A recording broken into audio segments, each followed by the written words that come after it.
Nama saya Michael Harlan, 42 tahun, lahir di Brooklyn, besar di antara gedung-gedung beton dan angka-angka yang tak pernah bohong.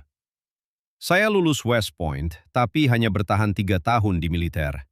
Logistics, angka masuk, barang keluar. Setelah itu, saya pindah ke dunia yang lebih bersih. Think Tank di Washington. Di sana saya menulis laporan yang dingin, tajam, penuh warna merah. Saya percaya satu hal, uang menentukan segalanya. Anggaran besar berarti kekuatan besar. Anggaran kecil berarti lemah atau setidaknya pura-pura kuat. Saya sudah menulis 32 laporan tentang negara-negara berkembang. Semua sama. Mereka boros di tempat yang salah. Mereka sombong tanpa dasar. Mereka membuang uang untuk parade, bukan untuk radar. Indonesia masuk daftar tahun ini. Prabowo baru naik. Anggaran pertahanan naik tajam katanya, tapi tetap rendah, di bawah 1% PDB. Saya tertawa kecil saat membaca brief. Negara kepulauan terbesar di dunia, laut luas, garis pantai panjang, tetangga besar di utara. Dan mereka habiskan kurang dari 15 miliar dolar setahun untuk pertahanan? Mustahil efektif. Pasti ada pemborosan tersembunyi, atau korupsi, atau sekedar omong kosong politik. Atasan saya melempar tugas itu ke meja saya. Mike, kamu yang paling sinis. Pergi ke Jakarta. Tulis apa yang kamu lihat. Jangan kasih ampun. Saya mengangguk. Tiket pesawat sudah dipesan. Laptop saya penuh spreadsheet. Kolom merah mendominasi. Saya bayangkan headline nanti. Indonesia, anggaran kecil, janji besar, hasil nol. Pesawat mendarat di Soekarno-Hatta malam hari. Udara lembab menyergap begitu pintu terbuka. Bau asap knalpot bercampur keringat dan makanan goreng. Saya naik taksi. Supir bicara cepat. Saya hanya mengangguk. Pikiran saya sudah di hotel. Besok pagi saya bertemu pejabat Kementerian Pertahanan. Saya sudah siapkan pertanyaan. Pertanyaan yang menusuk. Pagi berikutnya, ruang rapat di gedung tua ber-AC lemah. Kolonel yang menyambut saya tersenyum lebar. Nama dia Susanto, seragam rapi. Tapi sepatunya sudah aus. Dia bicara pelan, sopan. Terlalu sopan.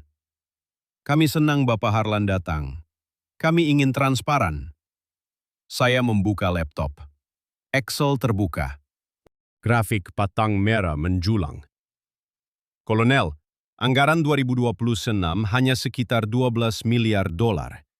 Negara sebesar ini butuh minimal 30 miliar untuk menjaga wilayah. Bagaimana kalian bertahan? Dia tersenyum lagi. Tidak marah, hanya tersenyum. Kami tidak bertahan dengan dolar saja, Pak. Kami bertahan dengan cara kami. Saya hampir mendengus. Cara kalian. Frasa klasik negara miskin. Saya catat di pikiran. Klise nomor 1. Hari itu saya diberi jadwal ketat. Kunjungan ke pangkalan, wawancara dengan perwira, presentasi singkat tentang alutsista baru, Rafale, kapal selam, rudal. Semua terdengar bagus di kertas. Tapi saya tahu, kertas tidak menembak. Kertas tidak menenggelamkan kapal musuh. Sore harinya, Susanto menawarkan sesuatu. Besok kami ada kunjungan lapangan. Kapal patroli kecil di Selat Malaka. Bapak mau ikut? Lebih baik lihat sendiri. Saya ragu. Saya datang untuk data, bukan tamasya. Tapi dia menambahkan, ada insiden kecil minggu lalu. Nelayan asing masuk wilayah. Kami tangani tanpa tembak-menembak. Hemat sekali. Saya angkat alis. Hemat. Kata favorit saya untuk mengejek. Baik, saya ikut. Malam itu di kamar hotel, saya buka spreadsheet lagi. Kolom efisiensi masih kosong. Saya ketik angka 0 besar. Merah menyala di layar. Saya tersenyum tipis. Besok saya akan lihat sendiri betapa kecilnya efisiensi mereka. Saya tidur nyenyak. Mimpi tentang grafik yang runtuh. Semua batang merah ambruk. Saya bangun dengan perasaan menang. Saya tidak tahu, itu adalah perasaan terakhir yang saya rasakan sebelum semuanya mulai retak. Pagi berikutnya langit abu-abu. Hujan gerimis tipis. Kapal patroli kecil bernama KRI Macan Tutul sudah menunggu di dermaga Tanjung Priuk. Besi tua diikat ulang. Warna abu-abu pudar. Saya naik dengan langkah hati-hati. Lantai licin, bau solar dan garam menusuk hidung. Kolonel Susanto sudah ada di dek. Dia memakai jaket hujan tipis. Senyumnya masih sama.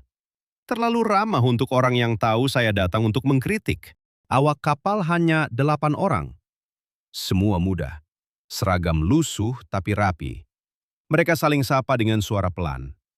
Tidak ada teriakan seperti di kapal Angkatan Laut Amerika. Kapten kapal, Letnan 1 Budi, menyapa saya. Dia 28 tahun. Wajahnya tenang, matanya tajam. Selamat datang, Pak Michael. Hari ini kami patroli rutin. Mungkin ada kapal ikan asing. Kami harap Bapak bisa lihat cara kami bekerja. Saya mengangguk dingin. Di kepala saya sudah hitung. Kapal ini panjangnya mungkin 40 meter. Senjata utama hanya meriam 20 mm dan 2 senapan mesin. Tidak ada rudal canggih. Tidak ada helikopter. Bandingkan dengan kapal Coast Guard Amerika. Saya hampir tertawa. Ini seperti mainan. Kapal bergerak pelan meninggalkan pelabuhan. Mesin bergetar. Air laut berbusa di belakang. Saya berdiri di dek depan. Angin dingin menyapu wajah. Saya buka tablet. Spreadsheet terbuka. Kolom kekuatan api saya isi angka rendah. Merah lagi. 2 jam kemudian, radar berbunyi pelan. Letnan Budi mendekat. Ada 4 kapal ikan. Masuk zona ekonomi eksklusif. Nomor lambung Cina. Mereka tahu batas, tapi pura-pura tidak. Saya angkat alis. Dan kalian akan apa? Tembak peringatan? Dia menggeleng. Tidak perlu tembak kalau bisa bicara. Kami panggil lewat radio. Kalau tidak dengar, kami dekati. Kalau masih bandel, kami blokir jalur. Paling akhir, kami panggil kapal nelayan kita sendiri untuk rekam bukti. Semua pakai drone kecil. Saya mendengus pelan. Drone kecil? Itu tidak cukup untuk ancam siapapun. Dia tersenyum tipis. Ancaman bukan selalu soal besar kecil, Pak. Kadang soal konsisten. Kapal kami mendekat. 4 kapal ikan itu besar. Lebih besar dari kami. Mereka terus melaju. Radio berderit. Suara dalam bahasa Mandarin. Letnan Budi jawab dalam bahasa Indonesia yang tenang. Dia ulang pesan 3 kali. Tidak ada amarah. Hanya fakta. Kapal-kapal itu mulai melambat. Salah satu berbalik arah. 3 lainnya ikut. Dalam 15 menit, mereka keluar zona. Tanpa satu peluru pun ditembakkan. Saya diam. Tablet masih di tangan. Jadi saya beku di atas keyboard. Saya tanya pelan. Berapa biaya operasi seperti ini sehari? Letnan Budi angkat bahu. Bensin, makanan, gaji awak, mungkin 20 juta rupiah. Kurang dari $1.500. Saya hitung cepat di kepala.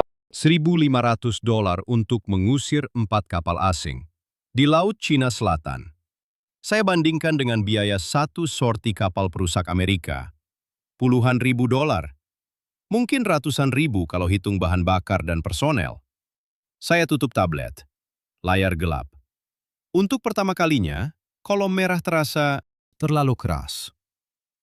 Sore itu kami kembali ke dermaga. Hujan sudah reda.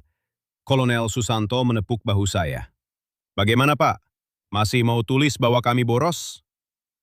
Saya tidak jawab langsung, hanya mengangguk kaku. Di dalam mobil menuju hotel, saya buka spreadsheet lagi. Kolom efisiensi masih kosong. Tapi sekarang jari saya ragu untuk mengetik 0. Malam itu saya duduk di balkon kamar. Lampu kota berkedip jauh. Saya ingat wajah awak kapal. Muda, kurus, tapi mata mereka tenang. Tidak takut, tidak sombong. hanya melakukan apa yang harus dilakukan. Saya buka email dari Washington.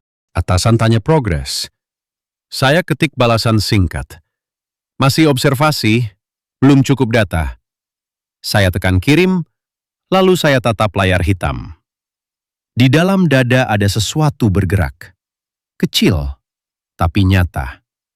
Retak pertama sudah muncul. Saya belum sadar betapa dalam retak itu nanti. Pagi berikutnya, saya duduk di kafe hotel. Laptop terbuka lebar. Spreadsheet penuh catatan merah. Saya hitung ulang semua angka dari patroli kemarin. $1.500. 4 kapal asing mundur tanpa perlawanan. Saya bandingkan dengan biaya operasi Angkatan Laut Amerika. 20 kali lebih mahal. Saya gelengkan kepala. Ini tidak masuk akal, gumam saya pelan. Telepon berdering. Kolonel Susanto. Pak Michael, malam ini kami ada briefing khusus. Bapak bersedia hadir? Saya setuju. Ruangan kecil tanpa kemewahan. Hanya peta besar dan layar biasa. Susanto jelaskan strategi pertahanan semesta. Rakyat, tentara, pemerintah jadi satu. Bukan hanya senjata mahal. Mereka tunjukkan drone lokal. Harganya 1/10 drone impor. Tapi cukup untuk jaga pulau terpencil. Saya catat cepat. Kata-kata itu terdengar terlalu bagus. Setelah acara, Susanto mendekat. Kami punya program observasi lapangan selama 12 hari, mulai besok. Natuna, pabrik pertahanan, pangkalan udara. Bapak mau ikut? Akses penuh. Saya kaget. 12 hari? Rencana saya hanya 1 minggu. Dia tersenyum tenang. Ini kesempatan langka. Kalau Bapak pulang sekarang, laporan Anda hanya berdasarkan 1 hari. Apakah itu cukup untuk analis seperti Bapak? Kata itu menyentuh ego saya. Saya diam. Malam itu saya telepon Washington. Bos langsung setuju. Ambil kesempatan itu, Mike. Saya berdiri di balkon kamar hotel. Angin malam Jakarta terasa berat. Tablet saya masih terbuka. Kolom efisiensi tetap kosong. Jari saya berhenti di atas tombol. Untuk pertama kali, saya ragu mengisi angka 0. Ada perasaan aneh di dada. Bukan kemarahan, bukan keyakinan. Hanya keraguan kecil yang mulai tumbuh. Saya lihat langit kota yang berkabut. Perjalanan panjang besok menanti. Saya datang untuk membuktikan mereka lemah. Tapi sekarang, sesuatu di dalam diri saya sudah mulai retak. Retak yang tidak bisa saya abaikan lagi. Pagi berikutnya, kami berangkat ke Bandung. Mobil dinas meluncur di jalan tol yang macet. Kolonel Susanto duduk di samping saya. Dia diam saja. Saya buka tablet, spreadsheet masih penuh merah. Kami tiba di PT Pindad siang hari. Pabrik besar, tapi tidak mewah. Gerbang besi sederhana. Suara mesin berdengung pelan. Manajer pabrik bernama Pak Joko menyambut kami. Dia pakai kemeja biasa, bukan jas mahal. Kami produksi senjata untuk TNI, kata dia pelan. Mulai dari rifle SS-2 sampai kendaraan lapis baja. Dia ajak kami keliling. Saya lihat lini produksi. Pekerja muda. Tangan mereka lincah. Mereka las besi lokal. Potong peluru dengan mesin CNC sederhana. Tidak ada robot mahal seperti di Amerika. Saya tanya harga. Berapa biaya satu SS-2? Pak Joko jawab tenang. Sekitar $4.000. Lebih murah dari impor. Kualitas sama. Saya hitung cepat di kepala. Di Washington, senjata serupa bisa 10 kali lipat. Saya catat di tablet. Kolom biaya produksi mulai berubah. Angka merah sedikit pudar. Kami masuk ke gudang uji coba. Mereka tembak SS-2 di lapangan. Peluru tepat sasaran. Tidak ada getar berlebih. Pekerja bilang, kami pakai baja lokal dari Krakatau Steel, hemat impor. Saya diam. Saya ingat laporan lama saya. Saya tulis Indonesia tidak punya industri pertahanan. Sekarang saya lihat sendiri. Mereka produksi ribuan unit setahun dengan anggaran kecil, tanpa utang luar negeri besar. Pak Joko tunjuk papan data. Tahun ini kami ekspor ke 3 negara Afrika. Semua pakai dana dalam negeri. Saya rasakan dada saya sesak. Spreadsheet saya buka lagi. Saya coba isi kolom efisiensi. Jari saya berhenti. Angka 0 yang biasa saya ketik sekarang terasa salah. Susanto mendekat. Michael, ini baru satu pabrik. Masih ada PT Dirgantara. Masih ada kapal selam di Surabaya. Saya angguk kaku. Sore itu kami kembali ke mobil. Hujan mulai turun lagi. Saya tatap jalan di depan. Pikiran saya berputar. Bagaimana mungkin? Anggaran rendah, tapi mereka buat senjata sendiri. Murah, andal, efektif. Saya buka email Washington. Bos tanya update. Saya ketik singkat. Data baru, perlu verifikasi lebih lanjut. Malam di Hotel Bandung, saya duduk sendirian. Tablet menyala terang. Kolom merah sekarang bercampur kuning. Keraguan mulai tumbuh besar. Ini bukan lagi retak kecil. Ini mulai retak lebar. Saya tutup laptop. Tapi rasa tidak nyaman tetap ada di dada. Pagi berikutnya kami tiba di desa kecil dekat Bogor. Udara segar. Sawah hijau membentang. Kolonel Susanto turun dari mobil. Hari ini kami latihan pertahanan rakyat semesta. Bapak lihat sendiri. Saya ikut tanpa banyak bicara. Lapangan tanah luas. 100 orang berkumpul. Petani, guru, mahasiswa, ibu rumah tangga. Mereka pakai baju biasa. Tidak ada seragam mahal. Seorang sersan tua jelaskan. Kami latihan tiap bulan, tanpa biaya besar. Hanya semangat dan alat sederhana. Mereka bagi kelompok. Satu kelompok bawa bambu runcing. Kelompok lain pakai drone mainan. Ada yang bawa radio komunal. Saya angkat alis. Ini pertahanan. Latihan mulai. Suara sirene kecil berbunyi. Mereka lari ke posisi. Petani buat penghalang dari karung pasir. Ibu-ibu siapkan makanan untuk pasukan. Mahasiswa terbangkan drone kecil. Mereka pantau dari atas. Saya lihat semuanya berjalan rapi. Koordinasi cepat. Tidak ada teriakan, hanya bisik dan isyarat tangan. Dalam 20 menit, seluruh desa sudah terjaga. Kolonel Susanto mendekat. Bayangkan kalau musuh datang. Rakyat ini jadi mata dan tangan tambahan, tanpa gaji besar, tanpa anggaran negara. Saya diam. Di kepala saya hitung cepat. 100 orang ini. Kalau digaji seperti tentara biasa, butuh miliaran rupiah setahun. Tapi mereka datang sukarela. Hanya makan siang dan semangat. Seorang ibu mendekat. Dia bawa termos kopi. Pak, minum dulu. Kami senang bantu negara. Anak kami di TNI juga. Saya ambil gelas. Kopi panas. Tangan saya sedikit gemetar. Tablet di tas. Saya ambil. Buka spreadsheet. Kolom tenaga manusia yang biasa merah sekarang kosong. Saya tidak bisa isi angka 0 lagi. Latihan selesai. Mereka tepuk tangan bersama. Bukan untuk ujian, hanya untuk syukur. Saya berdiri di pinggir. Angin sore menyapu wajah. Bagaimana mungkin? Anggaran rendah. Tapi rakyat jadi tentara cadangan gratis. Efektif, setia, siap mati. Saya rasakan dada sesak lagi. Lebih kuat dari kemarin. Spreadsheet saya buka sekali lagi. Baris-baris merah mulai pudar. Banyak diganti kuning. Lalu hijau kecil. Malam di penginapan desa, saya duduk di teras kayu. Bintang terang di atas. Saya kirim pesan ke Washington. Hari ini data baru lagi. Masih analisis. Saya taruh ponsel. Tatap langit. Keraguan sekarang bukan retak kecil. Sudah retak lebar. Dan mulai menjalar kemana-mana. Saya belum tahu. Besok akan lebih parah. Malam itu di Hotel Bogor, saya duduk sendirian. Laptop menyala terang. Spreadsheet terbuka lebar. Data baru dari patroli, dari pabrik, dari desa latihan. Semuanya saya masukkan. Saya hitung ulang. Patroli kapal kecil, $1.500.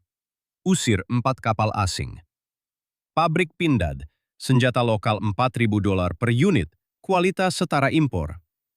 Desa latihan, 100 orang sukarela, tanpa gaji, hanya semangat. Saya bandingkan dengan anggaran total Indonesia, $12 miliar setahun. Saya buka laporan lama saya. Prediksi saya, gagal total, boros, lemah. Angka sekarang tidak cocok, sama sekali tidak. Saya buat rumus baru. Efisiensi operasi. Hasil dibagi biaya. Angka muncul. 8 kali lipat. 8. Saya gosok mata. Hitung lagi. Masih 8. Ini bukan kesalahan. Ini strategi. Bukan senjata mahal, tapi kombinasi. Drone murah. Rakyat siap bantu. Diplomasi tenang. Pertahanan semesta. Semua jadi satu. Tanpa utang besar. Tanpa pamer kekuatan. Saya rasakan tangan gemetar. Keringat dingin di punggung. Laporan lama saya. 30 halaman. Semua merah. Semua salah. Saya hapus baris demi baris. File lama saya tutup. Lalu saya buka folder. Indonesia Model. Kosong. Bagaimana ini mungkin? Gumam saya pelan. Suara saya serak. Saya berdiri, berjalan mondar-mandir. Jendela terbuka, angin malam masuk, tapi dada saya sesak. Saya ingat wajah Letnan Budi. Senyum tenang. Ibu di desa. Kopi panas. Pak Joko di pabrik. Semua biasa, tapi bersama. Mereka buat keajaiban. Dengan anggaran kecil. Saya duduk lagi. Buka email Washington. Bos tanya, progres laporan? Kapan kirim draft? Jari saya beku di keyboard. Saya ketik, hapus, ketik lagi. Data baru ekstrim, perlu waktu lebih. Saya tekan kirim. Lalu saya tutup laptop. Tapi otak saya tidak berhenti. 8 kali lipat. Bukan hoki. Bukan kebetulan. Ini cara Indonesia. Cara yang saya ejek dulu. Saya buka minibar, ambil air dingin, minum langsung dari botol. Tenggorokan kering, pikiran berputar. Kalau saya kirim laporan lama, saya bohong. Kalau saya tulis yang baru, karir saya di Washington hancur. Semua orang akan bilang saya gila. Saya tatap cermin kamar. Wajah pucat. Mata lelah. Orang yang datang untuk menghancurkan, sekarang sedang hancur sendiri. Ini bukan retak lagi. Ini gempa. Semua keyakinan saya runtuh. Anggaran kecil, tapi kekuatan nyata. 8 kali lebih efektif. Saya berbaring di tempat tidur. Lampu mati, tapi mata saya terbuka lebar. Malam ini panjang.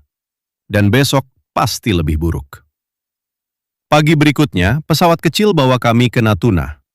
Udara panas, laut biru membentang. Kolonel Susanto duduk di samping. Hari ini simulasi besar. Bapak lihat langsung. Ruang kendali gelap.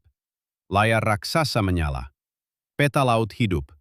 Suara radio berderit. Petugas bilang tenang. Skenario. Armada asing masuk wilayah. Kami tangani. Saya duduk. Tablet di pangkuan, spreadsheet siap, kolom merah penuh. Saya siap catat kegagalan. Simulasi mulai. Layar tunjuk kapal musuh besar, 20 kapal. Pesawat tempur ikut, mereka maju cepat. Radio musuh ancam keras. Indonesia balas pelan. Kapal patroli kecil keluar. Hanya 8 unit. Nelayan lokal ikut. Mereka bawa radio sederhana. Drone murah terbang rendah. Pantau dari atas. Tidak ada rudal mahal dulu. Letnan Budi bicara di radio. Suara tenang. Ini wilayah kami. Mundur sekarang. Musuh tertawa di simulasi. Mereka lanjut maju. Tiba-tiba drone lokal kirim data. Posisi tepat. Dari pantai, peluncur pindah tembak rudal murah. Hanya 2. Tepat sasaran simulasi. Musuh kaget. 1 kapal rusak. Nelayan buat jebakan. Kapal kecil mereka blokir jalur. Radio komunal ganggu sinyal musuh. Murah, efektif, tidak ada biaya besar. Musuh kirim pesawat. Tapi radar darat lokal deteksi cepat. Pesawat tempur Indonesia yang lama tapi dimodifikasi naik. Hanya 4. Mereka manuver pintar. Bantu drone. Dalam 40 menit, armada musuh mundur. Layar tunjuk garis merah mundur. Tidak ada tembakan besar. Tidak ada korban. Ruangan tepuk tangan pelan. Susanto tatap saya. Biaya simulasi ini? Kurang dari $100.000. Efektif. Saya buka spreadsheet. Jari gemetar. Saya hitung cepat. 8 kali lipat. Angka sama. Saya coba ubah rumus. Tetap 8. Saya hapus kolom merah satu persatu. Semua hilang. Laporan lama saya buka. 30 halaman. Semua salah. Saya tekan delete. File hilang. Layar kosong. Dada saya sesak. Napas pendek. Keringat dingin basahi baju. Saya berdiri. Kaki goyah. Ini tidak mungkin, gumam saya. Saya lihat layar lagi. Indonesia menang. Dengan anggaran kecil. Dengan rakyat biasa. Dengan akal. Bukan uang. Semua keyakinan saya hancur. Washington. Laporan.Karir. Semua. Saya tutup tablet. Layar mati total.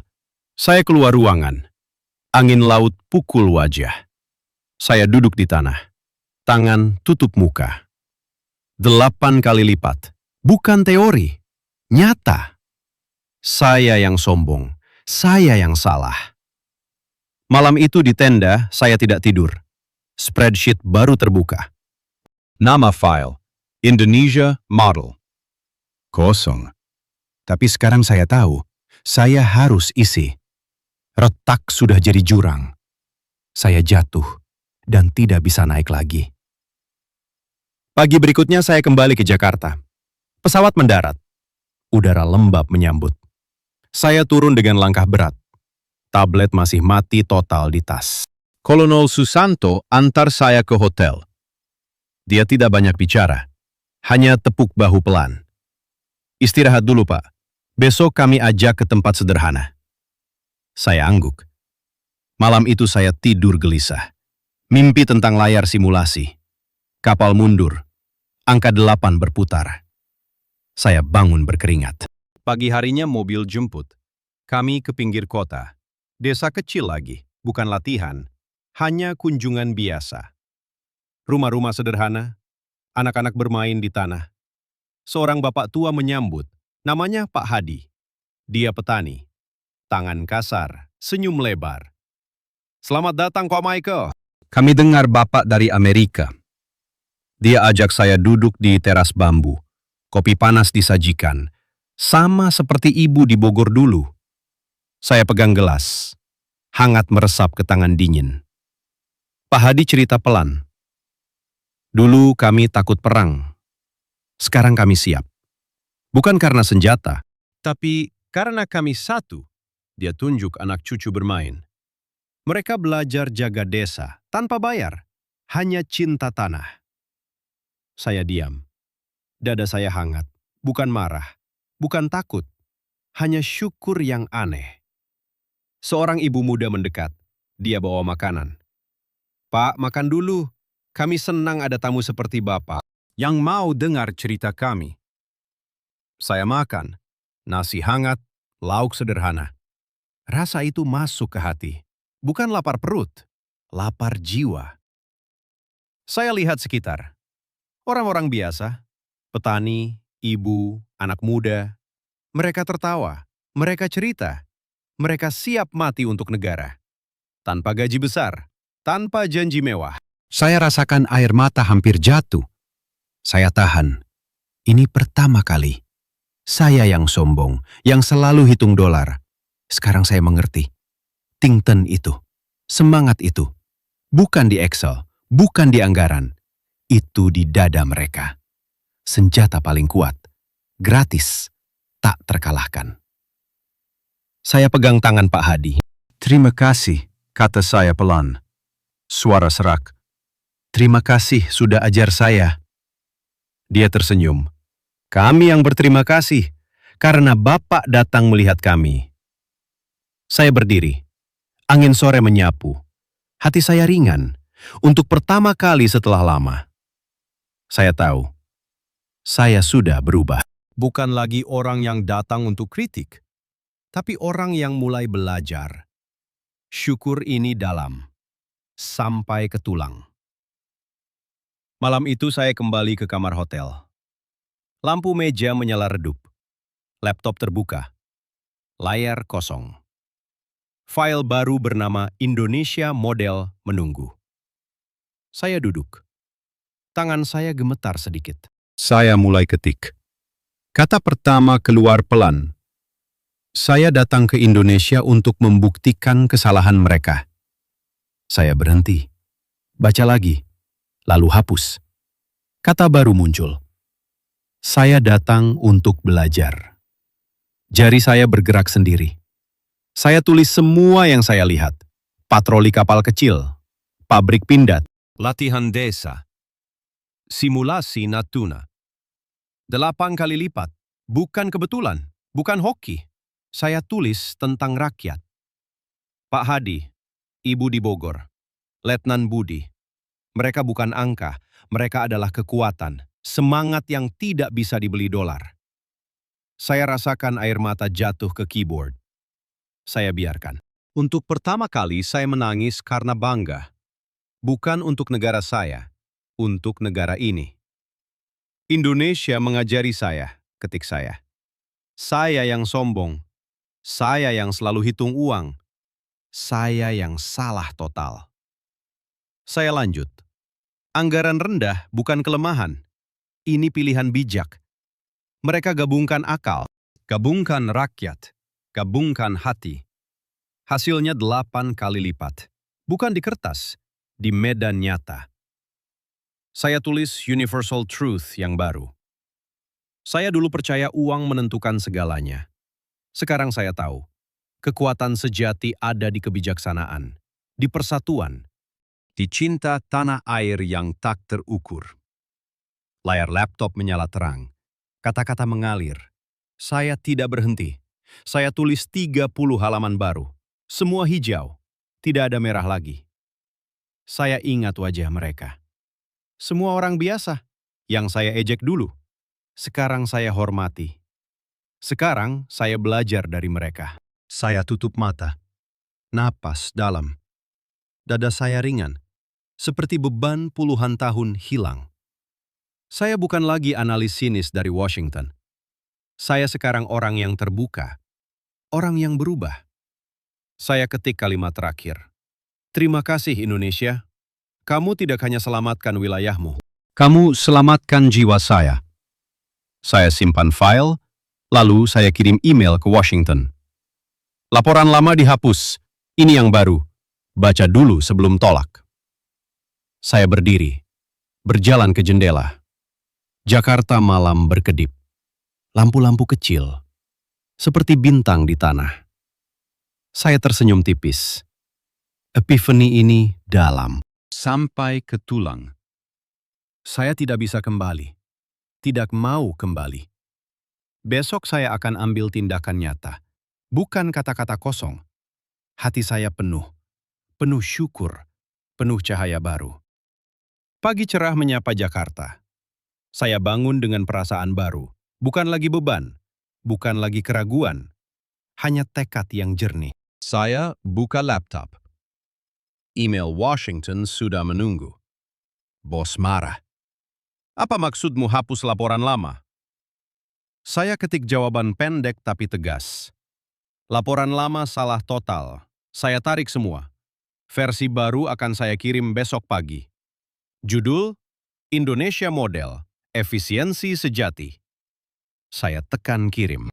Lalu saya blokir email bos sementara. Karir lama saya sudah berakhir hari ini. Saya hubungi Kolonel Susanto. Pak, saya mau tinggal di Indonesia.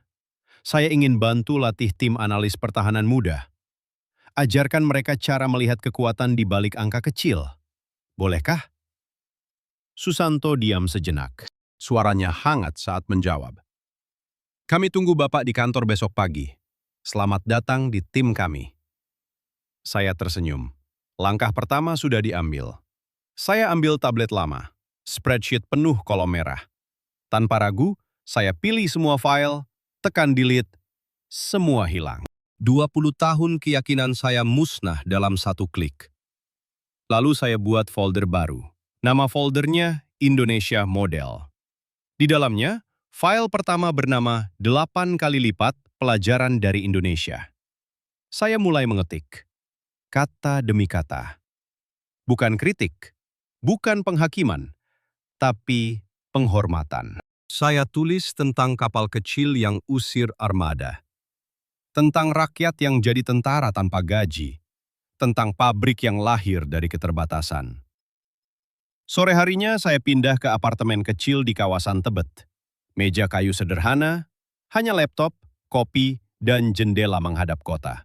Besok saya akan bertemu 10 pemuda analis TNI. Saya akan ajar mereka. Mereka akan ajar saya kembali. Saya berdiri di balkon. Angin malam Jakarta menyapa wajah. Lampu kota berkelap-kelip seperti ribuan harapan. Saya angkat tangan, sentuh dada. Di sana ada sesuatu yang baru lahir. Saya bukan lagi Michael Harlan, si analis sinis dari Washington. Saya sekarang bagian dari cerita Indonesia, dan cerita ini baru saja dimulai.